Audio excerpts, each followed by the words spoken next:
நடக்குது தமிழ்நாட்டுல? இப்படியே எல்லா இடத்துலயும் வளர்ச்சி வளர்ச்சி, குறிப்பாக பெண் கல்வி இப்படியே பேசிட்டு இருந்தீங்கன்னா, இப்ப எதிர்க்கட்சியா இருக்கக்கூடியவங்க எல்லாம் என்ன பண்ணுவாங்க? குறிப்பா பிஜேபி என்ன செய்யும்? அவங்களுக்கு வளர்ச்சினா என்னன்னு தெரியாதே. பெண் கல்வி அப்படின்னாலே உங்களுக்கு கசப்பா இருக்குமே அப்படிலாம் யோசிச்சுக்கிட்டு இருக்கப்பதான் தமிழ்நாட்டினுடைய முதலமைச்சர் மிகப்பெரிய சம்பவங்களை எல்லாம் சத்தமே இல்லாம பண்ணிட்டு இருக்காரு. நேற்றைக்கு குறிப்பாக திராவிட முன்னேற்ற கழகத்தினுடைய வாக்குச்சாவடி அந்த உறுப்பினர்கள் பூத்துல இருக்கக்கூடிய அந்த உறுப்பினர்களுக்கான மாநாடு நடைபெற்றது, பயிற்சி மாநாடு. அதில் நடைபெற்ற சிறப்பான சம்பவங்கள், தமிழ்நாட்டு முதலமைச்சருடைய உரை, ஒரு முதலமைச்சர் என்பதை தாண்டி திராவிட முன்னேற்ற கழக தலைவராக அவர் ஆற்றிய அந்த உரை மிகப்பெரிய அளவுல எங்க கிட்ட படைகள் தயாரா இருக்கு, இங்க பாருங்க அப்படின்னு அறைகூவல் விடுற மாதிரி. அதே நேரத்தில் இந்தியா டுடே குரூப்போட நேற்றைக்கு நடந்த அந்த கான்க்ளேவ்ல முதல்வருடைய உரை, இப்படி ஒரே நாள்ல இத்தனை சிறப்பான உரைகள் அமைந்தா நம்ம எதை பேசுறது எதை விடுறதுன்னு தெரியாத அளவிற்கு நேற்றைக்கு ஒரே நாளில் சிறப்பான தரமான சம்பவங்களை எல்லாம் தமிழ்நாட்டினுடைய முதலமைச்சர், திராவிட முன்னேற்ற கழகத்தினுடைய தலைவர் தளபதி ஸ்டாலின் அவர்கள் செஞ்சிருக்காரு. அதை பற்றிய வீடியோ தான் இது. முழுமையாக பாருங்க. நமக்கே புது தெம்பு தரக்கூடிய பல விஷயங்களை முதல்வர் பேசி இருக்கிறார். மற்றவருக்கும் பகிருங்கள்.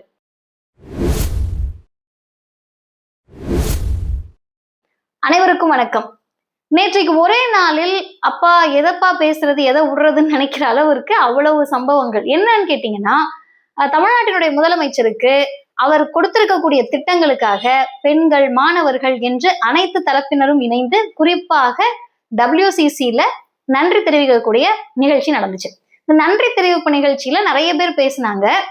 பெண்களுக்காக, பெண் கல்விக்காக இவ்வளவு செய்யறாரு அப்படின்னு நம்ம சொல்லிக்கிட்டு இருக்கப்பயே ஒரு மாணவர் ஏறி மேடையில நன்றி சொல்வதற்காக வராரு. இந்த பிள்ளைங்க பேசக்கூடிய அந்த உரைகளில் ஒண்ணு கூட ஒரு ஆர்டிபிஷியலாவோ ஒரு செயற்கையாகவோ நுனி நாக்குல இருந்து பேசாம மனதின் அடி ஆழத்திலிருந்து அந்த மாணவர்கள் பேசுறாங்க.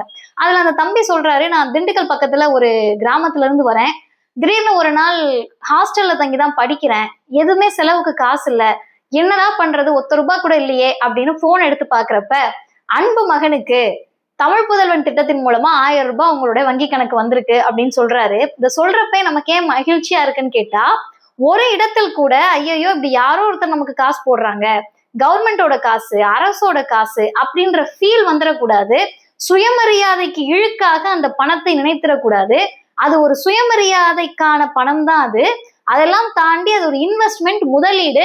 உங்களை நம்பி தமிழ்நாட்டினுடைய முதலமைச்சராக நான் உங்க மேல முதலீடு செய்கிறேன் அப்படின்னு அந்த மாணவர்களை ஒரு ஹியூமன் ரிசோர்ஸா, ஒரு மனித வளமாக பார்க்கக்கூடிய செயல் திட்டமாக தான் நான் முதல்வன் திட்டமாக இருக்கட்டும், தமிழ் புதல்வன் திட்டமாக இருக்கட்டும், புதுமை பெண்ணாக இருக்கட்டும், எல்லா திட்டங்களுமே தமிழ்நாடு முதலமைச்சர் அவர்களால் அறிமுகம் செய்யப்பட்டது.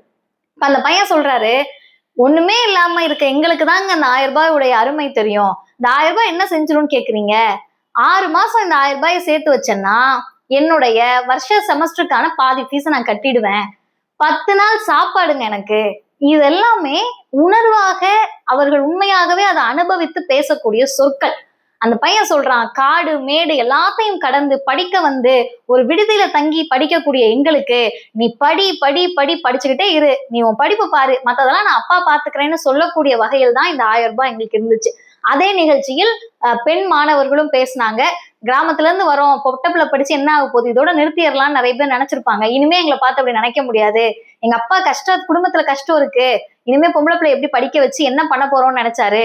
திடீர்னு புதுமை பெண் திட்டம் ₹1000 வருதுன்ன உடனேயே கல்விக்காக நான் கொடுக்குறேன், நீ படிமான்னு சொன்ன உங்களுக்கு நன்றி அப்படின்னு சொல்றாங்க. அதில் முதல்வர் பேசிய அந்த உரைதான் இன்னும் எத்தனை ஆண்டு காலம் ஆனாலும் சரி, இதற்கு பிறகு இந்த 5 ஆண்டுகள் நிச்சயமாக திராவிட முன்னேற்ற கழக ஆட்சிதான் மீண்டும் வரப்போகுது. அதுக்கு அடுத்து எந்த சிஎம் வராங்க, இல்ல என்ன ஆட்சி மாற்றம் என்னவோ நடந்துட்டு போட்டோங்க, ஆனா இத மிஞ்சக்கூடிய அல்லது விஞ்சக்கூடிய அளவில் சாதனைகள் வர முடியுமா அப்படின்னு நினைக்கக்கூடிய அளவிற்கு அது நிகழ்ச்சியாக இருந்தது. முதல்வர் சொல்றாரு, இப்ப பெண்கள்னாலே அழகு அப்படின்னா எல்லாருமே டயலாக் பேசுவாங்க. ஆனா அந்த இடத்தில் தான் ஒரு சின்ன சொல் கூட பகுத்தறிவுக்கு புறம்பாகவோ ஒரு மூட நம்பிக்கையாகவோ அழகு உணர்ச்சியை தூண்டக்கூடியதா இருக்கக்கூடாது, அறிவை தூண்டக்கூடியதாக இருக்கணும்ன்றதுல மிக தெளிவாக தமிழ்நாட்டினுடைய முதலமைச்சர் இருக்கிறதுனாலதான் அவர் சொல்றாரு, ஆனால் உங்களுக்கு அழகு என்பது அறிவுதான், படிப்பு தான் பெண்களுக்கு சிறந்த அணிகலன்.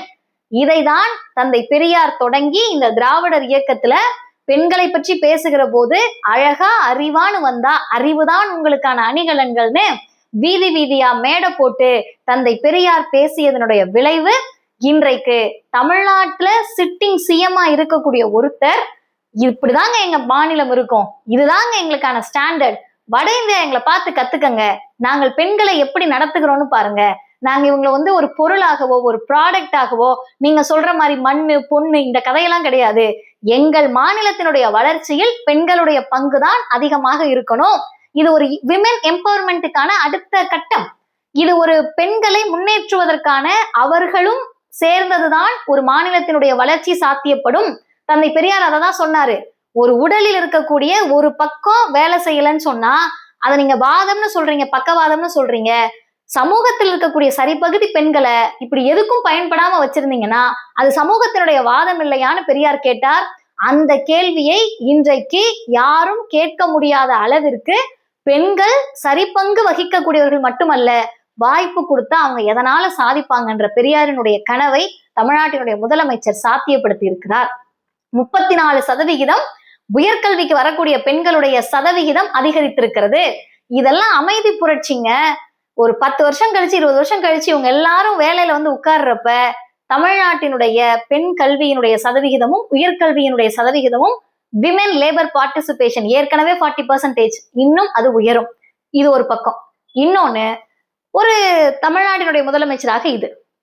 அதே அப்படியே அந்த பக்கம் வந்தீங்கன்னா திராவிட முன்னேற்ற கழக தலைவருடைய அவருடைய கட்சி பணிகள். நேற்றைக்கு நடைபெற்ற காஞ்சிபுரத்தில் பக்கத்துல நடைபெற்ற வாக்குச்சாவடி முகவர்களுக்கான பயிற்சி மாநாடு. அது வரிசையா மாநாடு நடத்துறாங்கங்க, 3 நாளைக்கு ஒரு மாநாடு. இப்படிதான் நமக்கும் புரியல அப்படின்னு நிறைய பேர் கேட்டுட்டு இருக்கப்பதான் மாநாடு நடைபெறுவது என்பதல்ல செய்தி, அந்த மாநாடு எத்தகைய மாற்றமாக அமைந்திருக்கிறது. இப்ப முதல்வருடைய உரையில் அவர் ரொம்ப தெளிவாக இப்படிதாங்க ஒரு லீடர் வழி நடத்தணுன்ற மாதிரி நான் உழைத்து கொண்டே இருக்கிறேன். உங்ககிட்ட எப்படி நான் முதல்வராக பொறுப்பேற்ற போது சொன்னேனோ, என் சக்திக்கு மீறி உழைப்பேன்னு சொன்னேனோ அதே போல் நான் உழைத்து கொண்டே இருக்கிறேன். மாவட்ட செயலாளர்கள் அவங்க உழைப்பு, சட்டமன்ற உறுப்பினர்கள் உழைக்கிறார்கள், நாடாளுமன்ற உறுப்பினர்கள் அவர்களுடைய பணிகளை செய்கிறார்கள், கட்சியின் நிர்வாகிகள் எல்லாம் இப்படி பயணிச்சுக்கிட்டே இருக்கோம், உழைச்சுக்கிட்டே இருக்கும். ஆனால் எங்களை விட நீங்கள் தான் முக்கியம், நீங்க தான் முன்கள வீரர்கள். ஒரு வீடாக சென்று நம் கட்சியினுடைய ஆட்சியினுடைய சாதனையை நீங்க தான் சொல்ல முடியும். எப்படி சொல்றது? நீங்க யாரா வேணா இருக்கலாம், ஐயோ எனக்கு அவ்வளவா அரசியல் பேச தெரியாதுங்க, எனக்கு கட்சியை ரொம்ப பிடிக்கும், ஆட்சியினுடைய சிறப்பெல்லாம் எனக்கு தெரியும், ஆனா இதை போய் சொல்லக்கூடிய அளவிற்கு எனக்கு ஆற்றல் இருக்கா அப்படின்ற சந்தேகம் யாருக்கும் வந்துடக்கூடாதுன்னு தான் வந்திருக்கக்கூடிய BLA 2 BLC BDA இவங்க எல்லாருக்கும் புத்தகத்தை கொடுத்து, இந்த புத்தகத்தில் 5 ஆண்டுகளில் திராவிட முன்னேற்ற கழக ஆட்சி செய்திருக்கக்கூடிய சாதனை இருக்கிறது. இதுல நீங்க எப்பனாலும் ரெஃபரன்ஸ் எடுத்து பார்த்துக்கலாம். ஒரு வீட்டிலும் நிச்சயமாக நம்முடைய ஆட்சியின் சாதனை இருக்கும், அதை போய் பேசுங்க.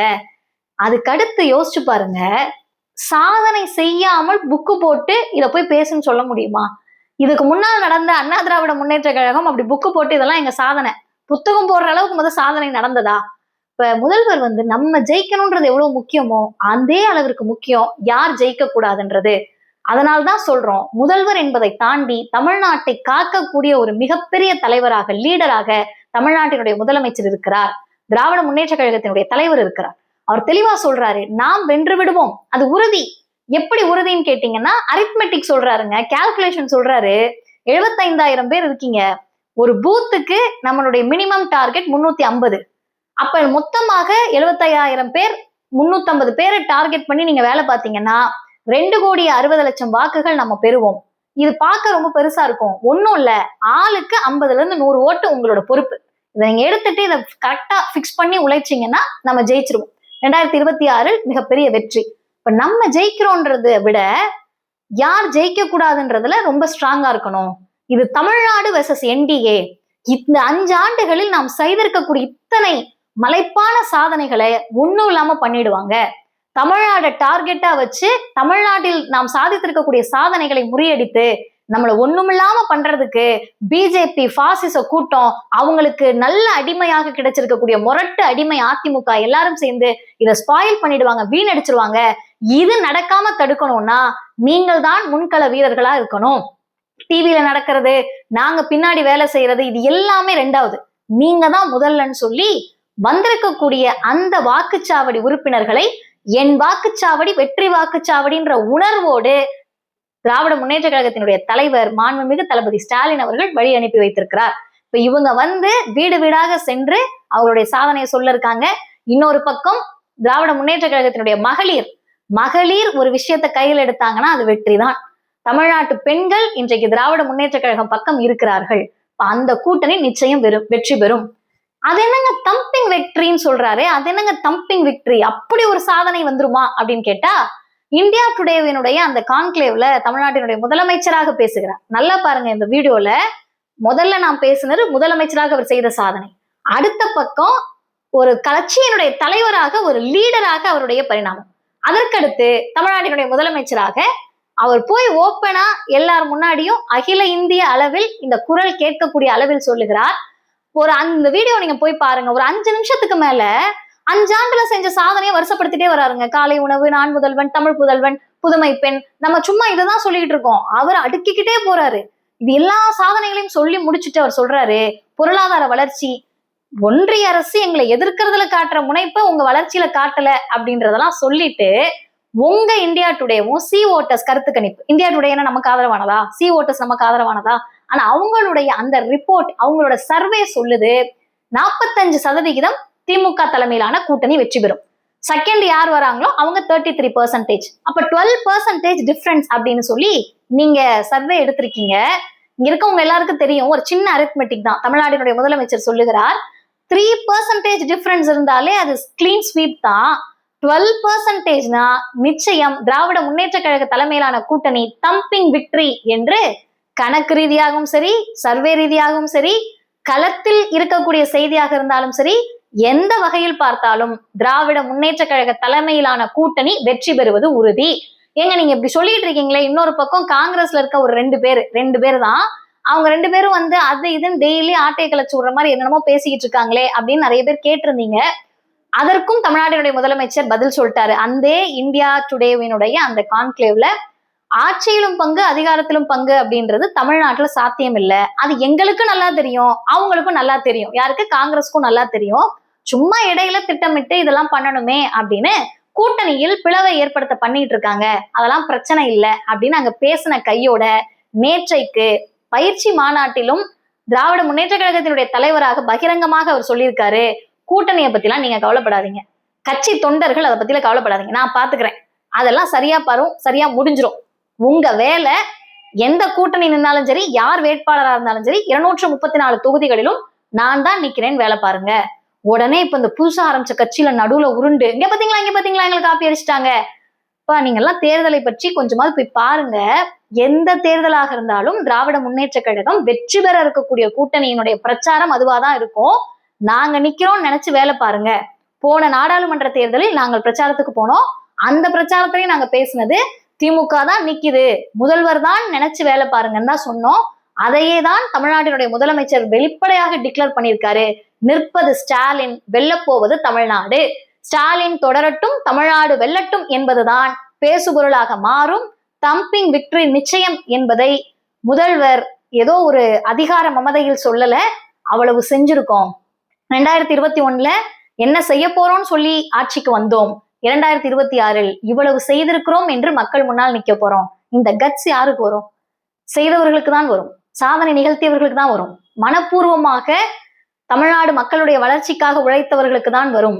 தமிழ்நாட்டினுடைய முதலமைச்சர் மனப்பூர்வமாக தமிழ்நாட்டு மக்களினுடைய வளர்ச்சிக்காக, தமிழர்களின் வளர்ச்சிக்காக உழைத்திருக்கிறார். அந்த உரிமையோடு வந்து சொல்லுகிறார், ஸ்டாலின் தான் தொடர்வார், தமிழ்நாடு வெல்லும் என்று நாமும் சொல்வோம். நன்றி.